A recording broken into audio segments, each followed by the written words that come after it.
Welcome to the Wisdom of Jacob's Ladder. I'm your host, Jacob Cooper, author of Life After Breath and the Wisdom of Jacob's Ladder. Today's guest on the Wisdom of Jacob's Ladder is Suzanne Giesemann. Suzanne is known as an international spiritual teacher, best-selling author, former U.S. Navy commander, senior Navy commander, and she's a dear friend and colleague and a return guest of the show. Suzanne's going to be spreading her beautiful information and wisdom, here with us today and answering some of the higher questions that we have to navigate our everyday lives. So, without further ado, we bring back on Suzanne Giesemann on the Wisdom of Jacob's Ladder. Suzanne Giesemann, it's such an honor having you back here on my channel. I am just so blown away by the work that you continually to do, and I do my best to follow, but it seems like there's just something else every day going on with your work, and so I hope to highlight and to catch up with you. But how have you been? Oh, Jacob, I'm just in a state of gratitude most of these days. I tell my students when I teach mediumship and spirituality that our path just keeps getting better. Our growth, the way we can integrate our awareness of who we are, just builds up. And I've been personally experiencing that. I did a Q&A podcast live yesterday, and the answers that came through as I work with my guides to get the highest possible responses to people's questions, they even stunned me in the depth and the clarity of it. And I called two of my assistants afterwards and I said, "Do you notice this new level?" And they said, "Yeah, it's pretty awesome." And so I asked my guys, "Where does this come from?" And they said, "It's just cumulative effect." So I hope that in programs like you're doing now, you help others and we help together to help people experience that themselves. Yeah, do you get a sense that now people are more ready for some of this more nuanced, deeper gear degree of information that's coming through you? Both the nuance levels and just the whole shebang of I'm part of something so much bigger. So it's at the personal level and the collective level, but we're ready. Yeah. It's very refreshing to hear because I encounter a lot of people who feel a little bit down or morose. Not to get too direct with a lot of stuff, but it seems like when we're going through these things, that's when the universe comes in, and that's been a theme. It seems like in your life when just the rug is kind of pulled. That's when a lot of the light and awareness, came in. And when I think of you, I just think of this quantum shift. I couldn't think of a greater shift to unfold. But for viewers who briefly are not maybe familiar with the shift that's unfolded, that continually unfolds in your daily life, can you just give us like a brief angle to, it's hard to say the genesis of this, but just how some of your background was able to shift from one side to just this total new spiritual teacher, Yeah. incredible medium, best-selling author, life that you're living today. Well, yeah, Jacob, when I talk about doing this live Q&A with my guides and them talking through me and me giving these deep answers, compare that with 20 years in the US Navy as a commander, following orders from humans only, Mhm. and just relying on goal setting and list making. And this is how it has to be, left brain character. That's who I was for most of my life until my stepdaughter, Susan, a sergeant in the Marines, was struck and killed by lightning. Her death, combined with my up close and personal experience on 9/11 as aide to the chairman of the Joint Chiefs in the last aircraft on US airspace, flying over Manhattan, landing at the burning Pentagon on that day, uh, that is what led to my current path now. Never saw it coming that I would be doing this work. Spirituality was not my path for the first 5 decades of my life. I was around 47, I guess, when I first started meditating right after Susan died. And having done that daily now since 2006, it's transformed my life. It's Mhm. just revealed that we're part of something so much greater. So this is my greatest joy to share that with people and how to access higher consciousness to find that peace that's our birthright. Mm. And going through, like, all these shifts, like, being involved, after 9/11 and deciding, I believe, to go and leave that world behind, going on a voyage and traveling around the seas, and then once you felt like you were moving away from it, it's like this big tragedy unfolded, and sometimes the universe, we can't, stop it, and it's what do you like, a lot of people want to know, like, the purpose that Oh, pain or tragedy has. I mean, from your own micro journey, could you speak to a little bit about that? Because there's a lot of people who are quite oh yeah. frustrated and angered, and it's just kind of like that book, Why Do Bad Things Happen to Good People by Yeah. Harold Kushner, you know? Oh, We just we're curious. the answer's so clear once you realize who we are as individual aspects of one divine light, consciousness, spirit, and that the wholeness of the light. Just like I was talking about before, the small focus, the individual focus, and the big focus. The challenge for most people is they think we're only human and they're completely focused on this life and the drama in it, which is always Mhm, pretty big. There's drama all around us. But when we narrow our focus that much, we restrict the flow of consciousness that we're part of. So the solution is to expand your awareness and get the big picture that your soul has now. But until you realize you are a soul now, you remain restricted. So in meditative states, I have a practice that only takes 3 minutes. You don't have to sit and go om for an hour every day. In just a few short minutes a day of realizing you can observe your life from a higher perspective, you learn to make a shift in the midst of the drama that's knocking you off balance and see it from the soul's perspective and beyond. mhm, And you say, maybe there's a reason for all of this.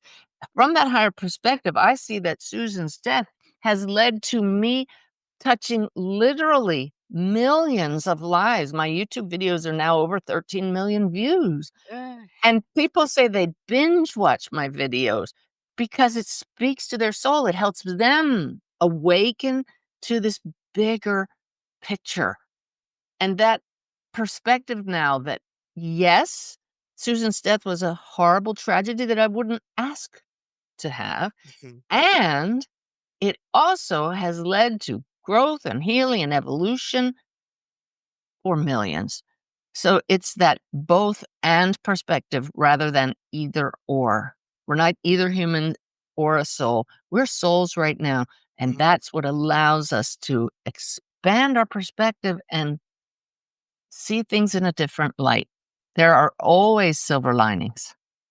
Wow, that's important now more than ever to hear that and I feel shakeups could force people to reevaluate their lives, and that seemed like what had happened to you, where you had this persistent outlook where you wanted to know, without a shadow of a doubt, that Susan was still around, and that persistency led to your own self-discovery, of this unfolding. Was there a moment in your life where you knew without, like, as you call it, the NOE, no other explanation, that you had a hard knowing that what you were doing and what you were connecting to was beyond wishful thinking, was Oh, yeah. beyond the thought? Oh, it was my moment when I said, there is a God. I tell it the full story in my video, The Miracle of Christ Consciousness. Mhm, But it's when I asked to connect with Jesus. I was not raised with religion. I didn't study the Bible, but I read about somebody who asked to feel Jesus's presence. He's an amazing teacher, a powerful presence. And so I asked to feel him, and I did. I had that experience of him, but that wasn't the NOE, the no other explanation moment. That led to him coming back to me, giving me specific Bible verses to look up, very meaningful phrases about trusting the voice of spirit when you hear it from spirit. That was the phrase he led me to.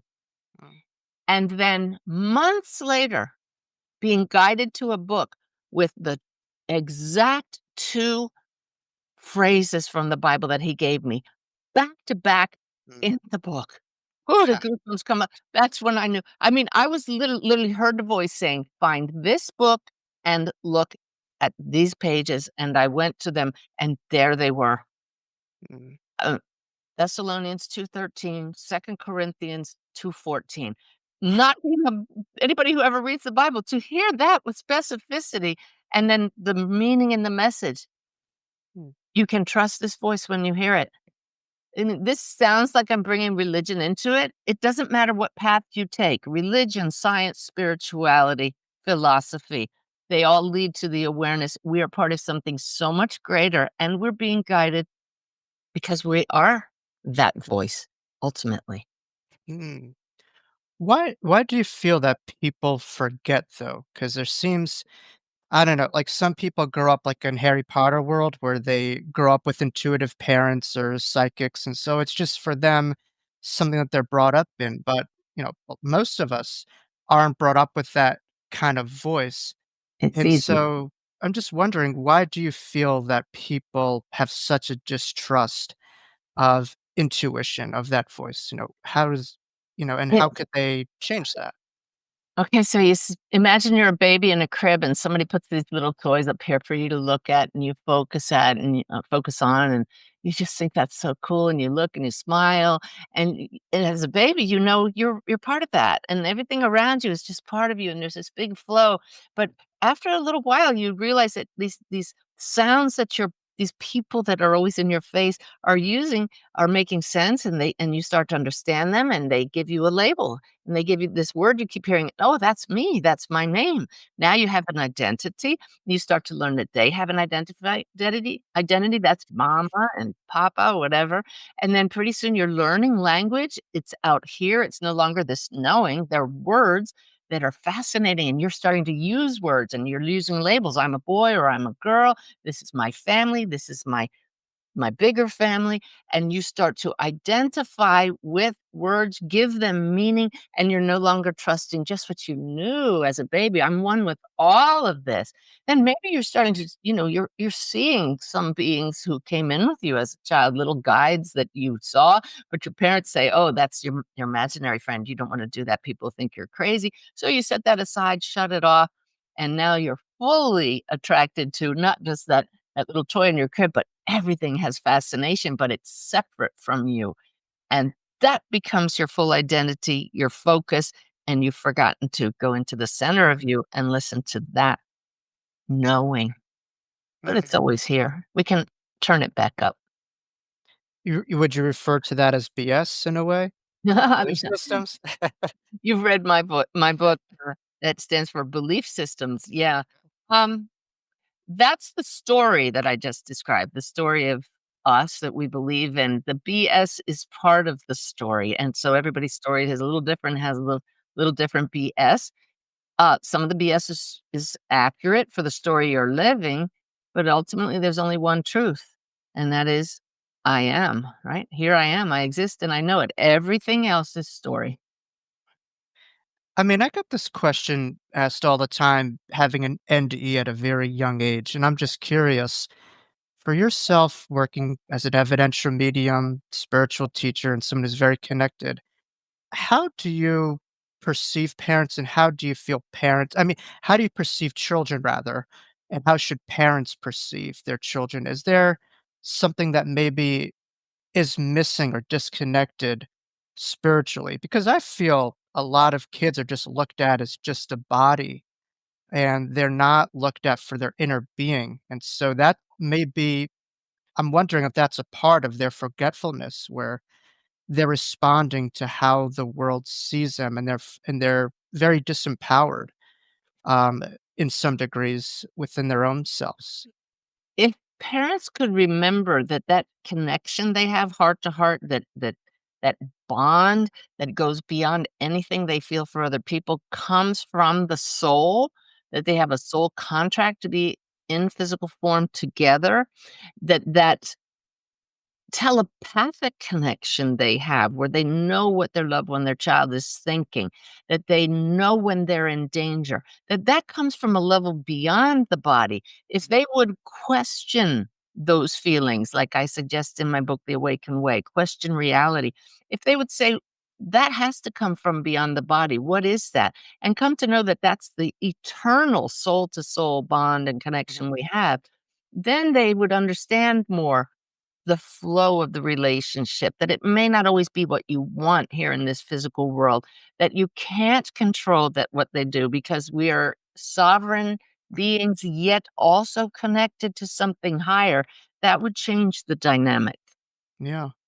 It may be an openness to learn from them instead of projecting all of our stuff or just wanting this version of ourselves regurgitated and accepting that this could be something totally out of left field that's here to teach me something. And Oh, what a beautiful statement, Jacob. And you're absolutely right. The uh, spirit is reminding me all the time to that the human side, the ego wants us to always feel we're superior in some way to others. That's the left brain, the ego. And yet, if we change that to unique, all are special. And if we can remember, not just with our family members or children, when we meet new people at a party and we're actually feeling a little inferior and judging and trying to find ways we're superior so that our body and our mind feels safe, if we could instead be curious like a child and look for what's unique in this person, I can't wait to find in what way they're unique and I can be thrilled by getting to know them. That would change the dynamic as well. yeah. Yeah, because what are kids taught? They're taught, like, to just kind of fit in, to be normal, and it's always a constant bypassing, it seems, of being a child. You're always taught to mature, to grow up, to grow out of it.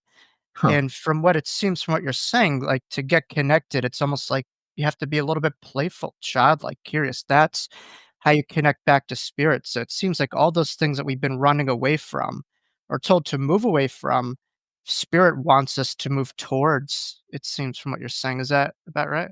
That's absolutely correct. And I, as you say that, Jacob, I'm reminded of my military days. Imagine that lifestyle where you are taught to conform, to dress alike, to act alike, to walk lockstep with everyone else. And yet at the same time, due to rank, you are constantly comparing yourself. Is this person lower rank than I am and they need to salute me? Is that person higher rank than me and I need to salute them? It's this same yet hierarchy lifestyle that I've had to shed over the years. And I just love now just seeing each other immediately as a soul. I don't look for their insignia and their rank and what are you wearing and how are you different from me and how should I relate to you based on how you look and your name or your title. There's none of that. My guys just called me on that. There's a little remnant of that because that's just normal being Mhm, human. You kind of do that adjustment. But I acknowledge if I meet somebody who's like CEO of a company or something, I'll acknowledge and honor what they've earned here. But at the same time, to me, hey, there's a fellow soul. Let's just flow together. And I love so that. so less competition and more cooperation, it seems, Oh, is there's what's no called. competition anymore in my life, which is just such a blessing. I teach a method called up-leveling. At first, my greatest lesson of that was when a colleague of mine got a fantastic opportunity that anybody in this field would love, and my immediate reaction surprised me. It was jealousy and envy, and I went, Mm, "Whoa, where'd that come from?" Human programming. It's mhm, just part of the left brain. That's the human level. So you up-level it. The next level says, I'm happy for her. That's really awesome. People will benefit from that. So now we're distancing ourselves from the competition, but then you up level it even higher and say, wait a minute. At the deepest level, we are all spirit and expression. So through her, I'm enjoying the success. Now you've just thrown competition out the door. I just got goosebumps with that one. yeah. Yeah. Wayne Dyer would always say, I don't think I've gone one interview without mentioning him, but he said, "There's enough of the pie of abundance to go around for everyone to enjoy." Yep. And, we live in a world of scarcity, and, it's just someone else what you're saying, someone else's success and evolution is ours for Yeah. Yep. And after that little exercise, which takes awareness and presence and the willingness to literally talk yourself through it and feel it, there was no jealousy, no envy. It was nothing but celebration for her that she had that opportunity. It didn't take away anything from me. Wow. Yeah. Man, imagine a world like that where you're celebrating others' growth and success and Yeah. evolution.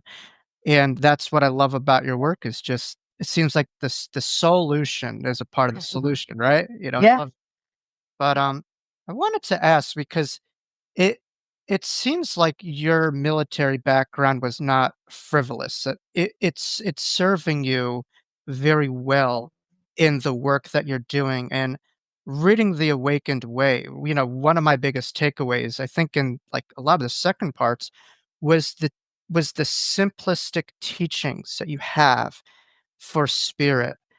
Could you maybe tell us a little bit about how that came about and Yeah. why that's so important to I call it get practical with Yeah. spirituality, practicality rather, Yeah. that's the saying. If I could just backtrack a little and say, I love that Yes, you notice that my work is not just mediumship. It's so much more than doing readings for people, which I have very little time for these days. It's of course. what do those readings show us? It shows us who we are. That's my main mission to help people find out we are souls and live from that integrated state of human and soul. So the practicality came from the fact that having not seen spirits my whole life, having not had any idea there's this greater reality that we're swimming in right now and we can access it and mine it for guidance and insights and love and companionship with the higher beings. When I learned that that was available, I wanted everybody to be able to access it, but I knew that you don't just say, "Well, connect." There's a Mhm, process that some of us need to go through.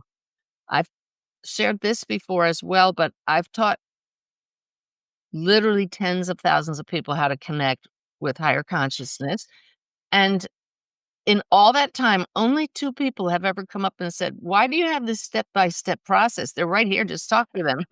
Only 2. And I said to them, "Well, what a blessing for you. Seriously, I'm not being sarcastic. If yeah, only it were that easy for all of us." But it's not because the veil coming down for us actually leads to our evolution. If the veil were lifted instantly, why even be here? We'd get it, mhm, and this beautiful creative school that we're in would shut down because we got it. We're here to love each other and grow and yeah, create. yeah.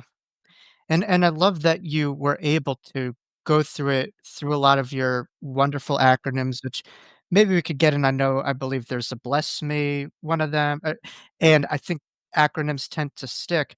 But it's just like a lot of this stuff is like cooking spinach because it's so much information, but you get like a little bit left. And I think for you with your teachings, it's very simple. And that's what people will be able to hold on to.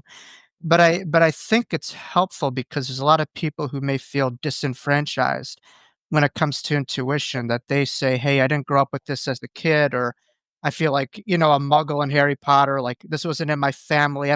So I'm not, like, special like you," and your work emphasizes that there's a method for this, that anyone you may not, I don't know, play piano like whoever, but you could play chopsticks, and you could That's play right. at your own level. You could That's right. consistently improve, and so you would say anyone could access this through, some of these methods, right? Yes, and I love that you use method because what we're doing with using methods is honoring and acknowledging the way the left hemisphere of our brain works. And most of us are predominantly left brained. That categorizes, it likes to break things down, it likes to create stories that understands, it compares things, it analyzes things. So these systems do that. But the systems and processes lead you to a meditative state, to an expanded state of consciousness. And when you sit in those expanded states, that now dampens the left brain activity that you use to get there and activates the right brain, which has just been lying latent, waiting for us to swim in that beautiful flowing state of the right hemisphere. So we don't become totally flowy and levitate, but we balance the 2, left and right. And so that occurs in brief meditations or deep meditations, and then that carries over into your day-to-day activity. You're no longer this rigid left-brain person. You are both. Hmm. Boy, is that the way to live.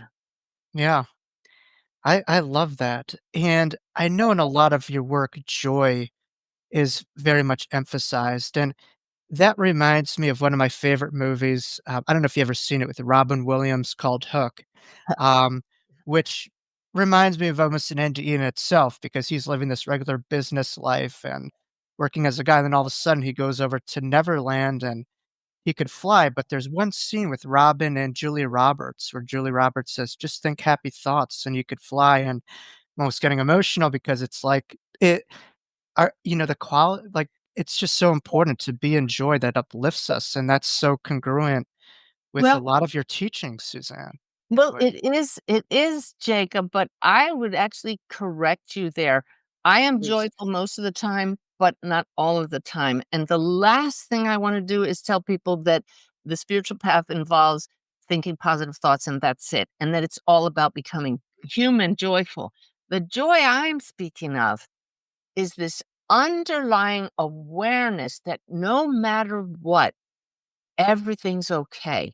That's always present at the soul level. That's a joy that is unaffected by our human drama. And it's not this kind of joy, but when you come to trust that that divine joy is always present, then more and more often, this kind of joy that I exude a lot becomes the norm. But the Mhm. yin yang symbol with the light and the dark, that's what we came here for. So please, anybody listening, don't think this life is about saying, oh, that's not a positive feeling. I want to shove that away. No, we're here to feel all of it, process it, and then make a choice. What Mm, do I choose to feel now? yeah.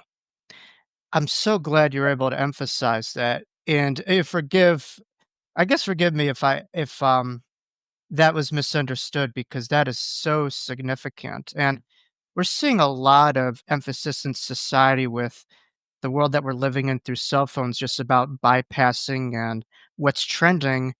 And emotions aren't something that's like trendy or sexy or, sometimes it could be difficult. And I love that you emphasize that, yeah, you have to be present wherever you are, whether it's over here and over there. And it's not about self abandonment of what's happening. And, that really works with the life that you've lived personally and professionally because you roll up your sleeves and work with a lot of difficult cases, I'm sure, and working through similar groups such as Helping Parents Heal and other, mental health groups. But, for those listeners who are tuning in, like you said, could you maybe expand on how people can relate? Because I think you highlighted a very significant point that's not emphasized enough in spirituality. But why is it important for the soul to relate to something maybe adversive or difficult? What is the significance, there? Because as we talked about the left hemisphere of the brain, it is programmed to keep us safe. So it wants to run away from anything less than positive. I don't like using the word negative because that makes us really resist it. So less than positive things, we naturally react and resist. But if it doesn't present an immediate danger, if we look at it and say, why is this happening now? Because it is. And we don't resist it, but say, is there a lesson here for me? Is there something in me that I might change and upgrade to come into alignment with the soul?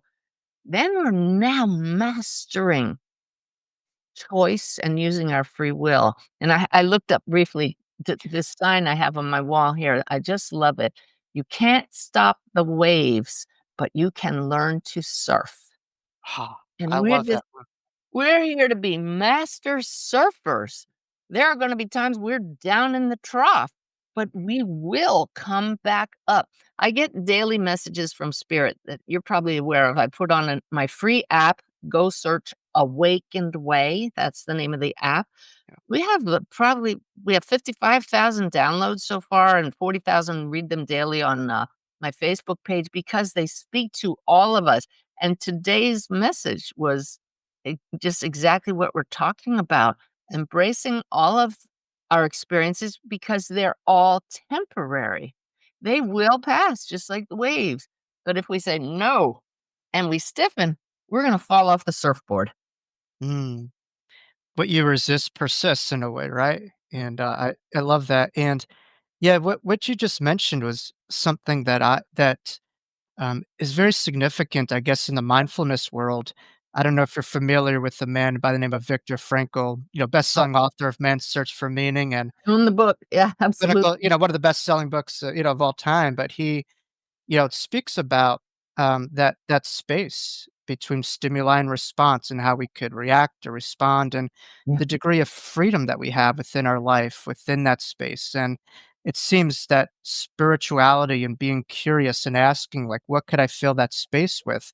works with, degrees of mental health acuity or crises that happens or difficulties, and I'm just wondering, working in the mental health field, what would you say is a correlationship or the parallels with the spiritual connection and mental health, wellness and well-being? How could the 2 be working well in more unison? Um, Well, just what you talked about presence, if we don't deny what's going on and say, "This is reality," and be willing to look at it from that observer's viewpoint, not getting caught up in it, we will start to see how we may be sabotaging our own best efforts and listening to this voice inside and saying, "Why would I talk to myself that way?" We can be our own therapist by shifting to observer role. I learned from a friend something that I didn't realize because it wasn't my personal experience, that many people are afraid to meditate. Even the 3 minutes in my Sip of the Divine practice, which you can learn about on YouTube, SIP stands for Sit in Peace. It's a fabulous process that hundreds of thousands of people have learned because it takes away all the excuses for meditating. I don't have enough time. I can't quiet my mind. But my friend Irene told me that at first she was afraid to even sit for 3 minutes in the silence because this wave, like a tsunami of grief from her daughter's passing, would overwhelm her, and she was afraid of that happening till she finally got so tired of resisting it that she said, "Oh, I'm just gonna do it. I'm just gonna sit here for 3 minutes." So she became quiet and she observed, here comes that wave, and it came towards her, and she's watching it, and because she wasn't resisting it, she said it went poof, hmm, and she was right. left stunned and free. Wow. Free. And now she has the clearest connection with her daughter in spirit. She's guided every day. She's helping tens of thousands as vice president of helpingparentsheal.org. Mhm. And I didn't realize that, yeah, some people are afraid of what they will feel. If you're just willing to know that it can't hurt you, it will dissolve and flow right through you. It will pass like every wave does. You'll find freedom from your own Mm, fears. wow. Yeah, it's amazing, and I think for viewers, would you say it's important just to start somewhere? Like, you don't have to go from 0 to 100 like Irene did, like 1 or 2 minutes and then build and build, and Yeah. it's like I love that you bring up water because it's like it's not I guess the impact it's not water that impacts the rock, it's a consistency of the water hitting the rock that makes a difference, and I think that's a big emphasis on this work is consistent measures at this. Absolutely. It's not a discipline. People say, "Oh, well, you were this Navy commander and you have all this discipline." That's true. But I say it's commitment. Your soul came here to be you, to learn as you, through you. So honor the soul, honor the choice you made, and say, I can give 3 minutes a day. If I can sip coffee or tea or a smoothie for 5 minutes a day, can I honor the soul? And the source that birthed me and breathes me now with 3 minutes a day of observing my thoughts with the intention of coming to know who I really am and getting to know that there are higher beings ready to guide me if I will sit quietly 3 minutes a day, and maybe ask one question such as, "What do I need to know now?" Mm, That's a start. And then yeah. buckle your seatbelt. My last question on this technique, I mean, I enter this a lot in my practice, whether it's doing a past life regression or other forms of hypnosis or meditation. A lot of people will say, how do I know that wasn't my projected thoughts or wishful thinking? How do I know that this was indeed spirit, that I was listening, that I was receiving? Could you speak to a little bit of that dichotomy of Yeah. of thinking mind versus the listening and receiving mind, and how people could differentiate the two in their practice? All right. Well, we do acknowledge that the left brain tells stories. When you read the studies in neuroscience, it's stunning how, um, when they did experiments with people whose left and right hemispheres were actually divided and cut off from each other, they saw that the left brain just takes this diverse facts and knits them into a story that may have no basis in truth. When we acknowledge that the brain will tell stories, but we hold a clear intention to connect with a benevolent higher being that will help us, Mhm, we listen, we watch to what's arising in awareness in these expanded states. We ask a specific question and we listen. We get an answer or we see an image. And the way you can tell it's not you making it up, not your left hemisphere creating a story, is it's almost instantaneous. So you had no time to think about it. It's novel, it's somewhat surprising, it's creative, and there's a knowing in your heart. I didn't think that. mm, Now, not always. Sometimes it may be so obvious, like you are very loved, and you think, well, I make that up, you know. But something novel and creative, then you pull the thread. You say, why did I just see that? Or why is that the message I needed to hear? And then you listen again. I love to teach a practice where you ask in the sip of the divine or in a longer meditation, what do I need to know right now? Put something in my hand. mm, And in your mind's eye, you hold out your hand. Some image will come into mind. And one of my favorite moments when I knew I wasn't making it up to answer your question with an example is a roll of toilet paper appeared in my mind's eye in my hand, and I laughed. I was like, "All right, I know I'm not making that one up. Where'd that come from?" But I had no idea why. So yeah, I asked, "Why the toilet paper?" And the answer was so profound. The guide's Sanaya said, "The outer paper is the form, like your mm, body, but it can't exist without the core." mm, Every one of you has a core that never changes and is exactly the same in each of you. And it may appear empty, like empty space. Oh, I got the goosebumps. But this is the emptiness from which the fullness of all that is arises. It's both empty and full at the same time.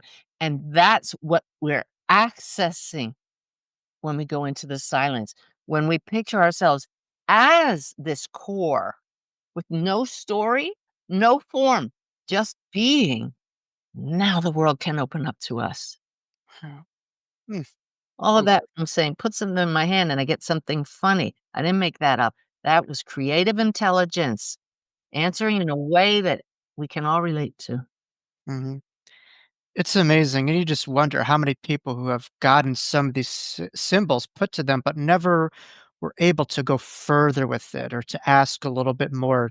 Because some of this stuff almost seems like charades, and you just feel like I'm losing my mind. And for you, you had enough curiosity, trust, and humbleness to just ask, and Well, you that's received the in a way. the 3 E's that I teach about living the awakened way. You educate yourself about higher consciousness, which you're doing here with your program, Jacob. Then you experience for yourself. You educate yourself reading my book, The Awakened Way. Lots of exercises there, but you got to do them. That's the E, experience. And then the third part is engage higher consciousness. And that's when you've experienced some object being placed in your hand or you experience charades in your mind and you engage and you say, who is this? You may not get an answer. All right. So what does that mean? And now you Mm, listen again. wow. Thank you so much for obviously sharing that. I really encourage viewers to continuously look at your channel, your work, and some of your teachings. But one of my final questions for you is I know you mentioned your guide, Sanaya, and I'm wondering, A, how that came to be, and B, how maybe people could connect to their guides. Because a lot of people feel, hey, that's for Suzanne or that's for someone else, but I don't have a guide. I don't have a connection.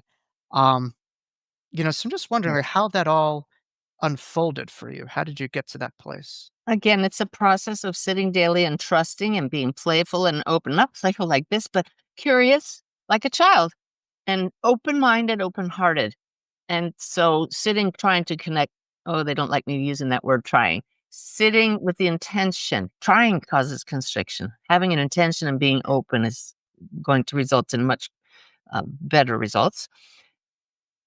Sitting with the intention of connecting with my stepdaughter, I actually opened up to the presence of guides. I knew that there was some being that was not my Susan telling me these things, helping me, guiding me. We all have them. I went kicking and screaming. This Navy commander did not want to be talking about spirit guides, but it just became so clear through what was arising in awareness, and it wasn't coming from me. So I do have a whole chapter on working with your A team, the team above, uh, in the book, and it's much longer than we could do in this Sure. brief time together. But start educating yourself about spirit guides. I have recordings on my website in the gifts section that will help you connect with your guides. Mhm. Last question before we get into some of your work. To a degree, by learning how to engage with yourself and being there for other people, like being a brothers and sisters keeper, do you feel, and I could be totally off base with spirit on this, that some parts of this life is learning how to be a guide? I would say yes to that because guides are another frequency band above the human reality, but they're linked to our human experience. So once this soul, everybody's soul, has fully fleshed out, literally in physical incarnations, all of the many lessons that being human has to teach us, has experienced through trial and error Mhm, what helps us to grow. And we've evolved to the point where there's no sense in doing this again because we are absolutely the emanation of love with no judgment in everything we do. And I'm not there yet. Uh, mhm, I'm I just had an experience yesterday where I feel I let myself down by not fully owning who I am. It wasn't a state of judgment. It was making excuses for my human side. We don't need to make excuses. We are human, but I see places where I can grow, and I guess I should be excited about that. But when we've done it all and we see we're loving in every instance, now maybe when we leave these physical bodies, we can move to the next level and be a permanent spirit guide. Our loved ones across the veil do guide us from the astral realm, if you want to call it that, another frequency, but that's beneath the level of being a spirit guide. Those who know they never have to come back, don't want to, don't need to come back and incarnate again. So it's a progression. yeah. Do you look forward to that at all? You don't even think about, like, Well, that part. I'm a Sorry? little strange. I'm a little strange because most people I know say, I'm never coming back here. It's too hard. And I get that. But having experienced the joy that comes from realizing who we are, even though many of those lessons are painful. I had a lesson last month that I'll be sharing in my monthly webinar next, next one coming up. It was incredibly painful, yet I knew that it was an opportunity for learning. When I experience that, I'll say, okay, well, hopefully I'm learning enough this lifetime that it won't be quite so painful next time. But I know I haven't gotten it all. So, okay, bring me back in, coach. Yeah. Mm, so wherever you're meant to serve, I guess we'll go, right, in a way? Oh, yeah. Yeah. Well, certainly throughout your journeys, it seems like you've really come to a knowing that there's no ending on the road. The road is eternal. Yeah. But I'm just curious with you, like around the bend on this road, like what's coming up the pipeline for Suzanne? What's Oh my gosh. I know there's a robust avenues to Yeah. reach you and to connect with you, but I'm just curious for my viewers, like Yeah. what's brewing over there? Well, we talked about the Awaken Way book, and since that one came out just last June, in October, we had a book called Mediumship, which is really helping a lot of people who want to specifically know about sacred communications with loved ones across the veil. I have another book from Hay House coming out this June. It'll be ready for pre-order in April, called Making the Awakened Connection. It's actually a rewrite, big rewrite of my memoir, Messages of Hope. This one with exercises for everybody at the end of each chapter. I'm under contract for another book that I'm working on now with Hay House for next year, Right. called Hey Spirit, which is just all about going within instead of turning outward for guidance. But I'm really super excited about my book, Wolf's Message, has been turned into a phenomenal documentary. Oh, I mean, the cinematography is gorgeous, the music is evocative, but the story has the potential to change lives. And we're taking that on the road around the entire United States starting in April. It'll be available online and in film festivals. So that's what's really exciting, what's coming up. So I hope that listeners will go to my website and join my email list so you'll be informed of where we might meet in person to watch those live screenings, how you can watch the film, but also my YouTube channel, new content every week. So it's we don't slow down. It's amazing how much you've accomplished in one lifetime. I mean, it takes people like 50 to 100 lifetimes to do a quarter of what you're doing, and I know you're very humble, but just as a friend, as a colleague, I'm always in awe and always amazed at what you're doing and the way you move through this life, and it's helping out so many people, so I couldn't thank you enough.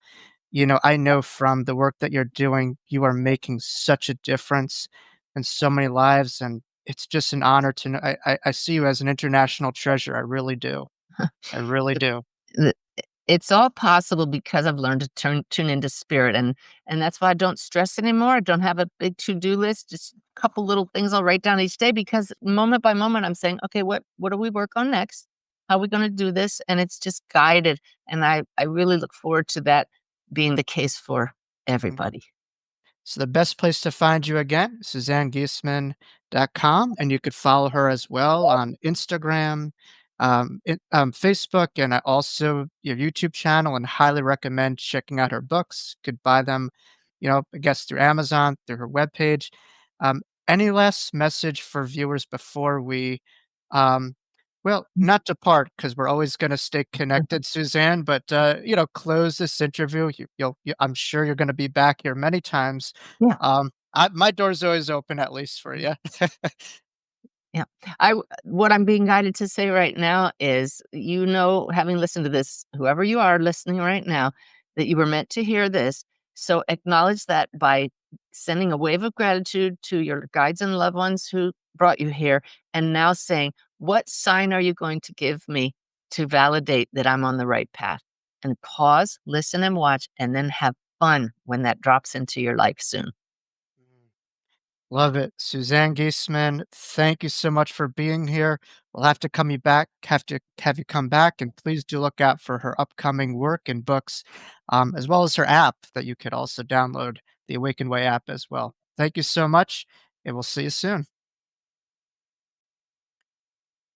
Well, thank you all for tuning in to a wonderful conversation.